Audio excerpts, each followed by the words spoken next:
আসসালামু আলাইকুম গাইস, কেমন আছেন সবাই? আলহামদুলিল্লাহ আমিও ভালো আছি। আমি এখন আমার ছেলেকে নিয়ে চলে আসলাম বসুন্ধরা শপিং কমপ্লেক্সে। এটা আমার ছেলের জন্য ফার্স্ট টাইম। আমার ছেলে এখন এখানে এসে অনেক এক্সাইটেড। সে চতুর্দিকে দেখতেছে, অনেক খুশি। তো আসলে আমার আসার কোনো প্রিপারেশন ছিল না। এদিকে ডক্টর দেখাতে আসছিলাম, হঠাৎ করে চলে আসলাম বসুন্ধরা শপিং কমপ্লেক্স। গাইস আপনারা দেখেন, আমার বাবা আলহামদুলিল্লাহ এগুলা সে দেখতেছে, তার কাছে অনেক ভালো লাগতেছে, সেটা আমি বুঝতেছি।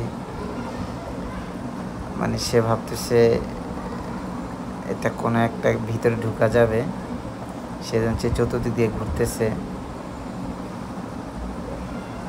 মাশাআল্লাহ।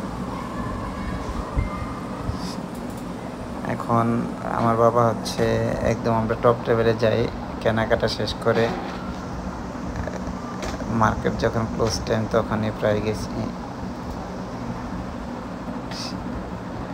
সে আসলেই খুব এক্সাইটেড যে উপর থেকে নিচে দেখতেছে